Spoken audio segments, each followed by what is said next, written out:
ta mata ban ganki ba.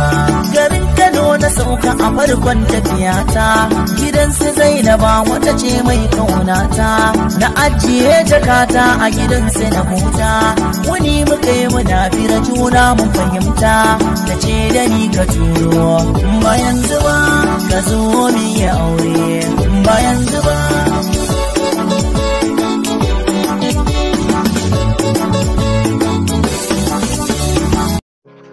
Fitaccen shahararren mawaƙin nan wato Hamisu Breaker ya bayyana cewa insha Allah yana nan yana kokarin fitar da wani sabon album a ƙarshen wannan watan da ake ciki.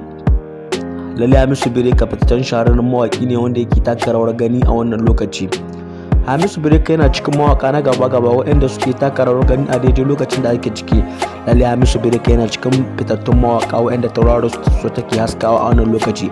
Idan kuka yi duba da jajircewar da wannan mawaƙi yake yi, lalle wannan mawaƙi Hamisu Breaker ya kai fagen anana ta mishi, kuma ya kai fagen a jinjina mai, kuma ya kai fagen a nuna shi da ɗan yatsa.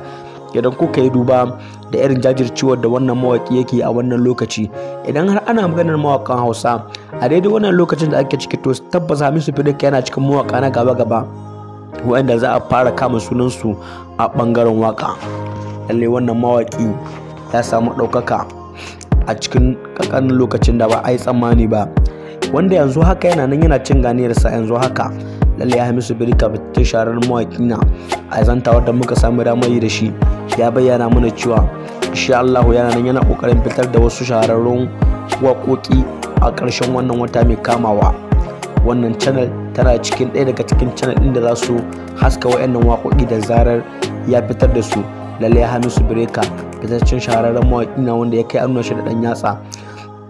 Tabbas Hamisu Breaker ya kai fage an nuna shi da ɗan yatsa. Idan kuka yi duba da ƙoƙarin da wannan mawaƙi yake yi, musamman ma a shekarar da ta gabata, lalle wannan mawaƙi ya jajirce ya fitar da wasu shahararrun waƙoƙi waɗanda waɗannan waƙoƙi sun daɗe suna zagayawa a nahiya.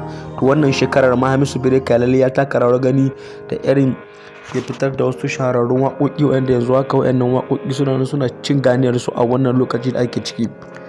Gar ku manta, idan yau shine farkon ku na wannan channel, ku danna mana subscribing kuma ku danna mana alamar ƙararrawa, don shine zai ƙara tabbatar mana da cewa lalle kuna bibiye da mu, kuma shine zai tabbatar da cewa da mun saka sabon bidiyo za ku ji sako a cikin wayoyinku.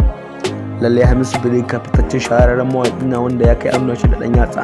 Idan kuka yi duba da ƙoƙarin da wannan mawaƙi yake, wannan mawaƙi yana ƙara jinjina wa masoyansa da irin gudunmuwar da suke bashi. Lalle Hamisu Breaker ya ƙara da cewa masoyansa su ne ginshiƙin rayuwar shi, domin su suka ɗaukaka sunansa a irin duniya. Lalle ba zai taɓa mantawa da gudunmuwar da masoyansa suke bashi ba a rayuwar shi. Haka yasa yake ƙara jajircewa da ƙoƙari wurin ganin cewa ya fitar da waƙoƙi masu inganci. Ta haka ɗaya ne zai iya tabbatar da cewa ya faranta wa masoyansa rai. Lalle Hamisu Breaker yana ƙoƙari wurin tabbatar da cewa ya kawo abubuwa masu inganci. Lalle Hamisu Breaker fitaccen shahararren mawaƙi na wanda ya kai an shi da ɗan yatsa.